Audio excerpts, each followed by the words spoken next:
pelo volume e pessoas envolvidas, é um dos debates majoritários da história do Brasil em relação a políticas públicas, diz Lucas Calil, coordenador de linguística e pesquisador da FGV-DAP.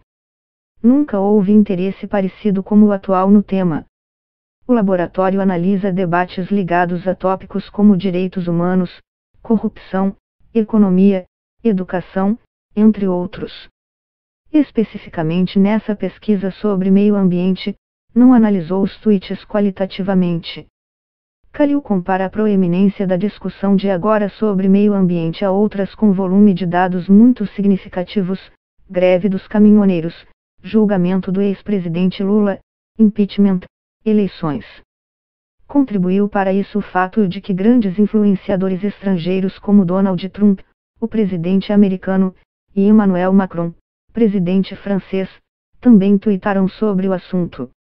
De acordo com o pesquisador da FGV, o debate segue polarizado, mas agregou mais campos do espectro político se posicionando, com o centro e centro-direita em manifestação mais direta a favor da preservação ambiental. Apesar disso, diz ele, os campos políticos principais, oposição e pró-governo, seguem polarizados, sem mudança de lados em nenhum dos grupos. Há anos o DAP analisa pautas de políticas públicas e, segundo o pesquisador, as mais proeminentes nas redes brasileiras são direitos humanos, economia, segurança pública e corrupção. Já meio ambiente sempre manteve uma média razoável de interações, uma estabilidade de discussões que não era absolutamente concentradora nem alcançava outros temas. Uma consulta no monitor de WhatsApp, um sistema criado pelo professor Fabrício Benevenuto, do Departamento de Ciência da Computação da Universidade Federal de Minas Gerais, UFMG, e mantido por ele e seus alunos, mostra que a maior parte das imagens compartilhadas por meio do WhatsApp nos últimos dias também era relacionada à Amazônia. O sistema criado por Benevenuto monitora diversos grupos brasileiros públicos no aplicativo de mensagens. Também há outra particularidade: normalmente, as discussões online sobre meio ambiente duram poucos dias. Um exemplo citado por Calil é o de Brumadinho, referindo-se ao rompimento de uma barragem de rejeitos da Vale em Minas Gerais, em janeiro. A discussão em torno de Brumadinho também foi impressionante, como sempre essas pautas são. Mas teve um período de pico e depois, aos poucos, foi decantando, diz. A Amazônia, agora, não foi algo episódico e estritamente político, mas foi uma pauta temática, dominando um percentual muito relevante do debate, com uma continuidade e durabilidade maiores e um pico menor. Essas características, segundo ele, também mostram que as conversas não eram apenas bate-boca nas redes, mas interações sobre um tópico que gerou interesse. Hoje, a pauta ambiental é a mais importante no Brasil, o que não era desde Brumadinho e que antes era Brumadinho especificamente, não algo mais amplo como o meio ambiente, diz Calil. Para o pesquisador, o meio ambiente agora tem potencial de ser promovido, tornando-se um tema bastante discutido no Brasil e rivalizando com debates mais comuns, como economia e corrupção. Acredito que a pauta ambiental vai assumir outro tipo de protagonismo, atingindo um novo nível de estabilização, com um aumento em sua participação no debate.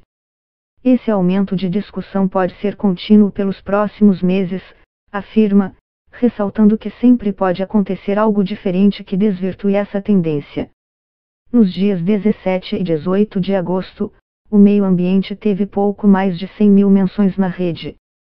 No dia 19, o Dia do Céu Escuro em São Paulo e outras cidades, o número pulou para 527.000. Um dia depois, triplicou, atingindo um pico, 1,5 milhão de tweets. O número de menções ao meio ambiente então se manteve estável entre 20 e 23 de agosto, terça a sexta-feira, quando foi assunto principal da semana no noticiário. E caiu, mas não arrefeceu, no fim de semana, quando a cúpula do G7 se reuniu em Biarritz, na França.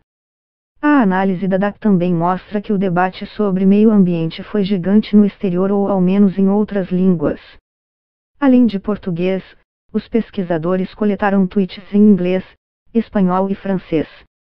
Isso não significa que todos esses tweets foram feitos no exterior a brasileiros interagindo nessas línguas, também, direcionando tweets a Macron em francês, por exemplo, ou em inglês para a NASA. Em termos de políticas públicas, eu pelo menos não me recordo, nos quase 6 anos fazendo isso, de uma pauta nacional que teve maior alcance internacional, afirma Khalil. De acordo com o pesquisador, o que explica isso é que a pauta ambiental se tornou uma de muita equivalência opinativa dentro e fora do Brasil. Significa que é uma pauta mais universal, ainda mais com a imagem da Amazônia, explica Khalil, que, na sua opinião, é uma de patrimônio global, universalizado e vinculada a uma agenda coletiva, diz. É como a imagem do urso polar no Ártico.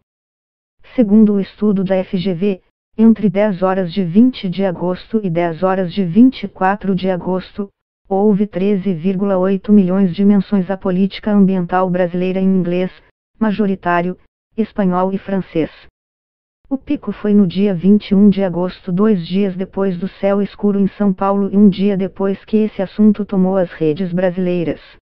A análise também destaca que o debate em francês tem aumentado. O presidente da França, Emmanuel Macron, e o presidente brasileiro, Jair Bolsonaro, têm trocado farpas sobre o assunto.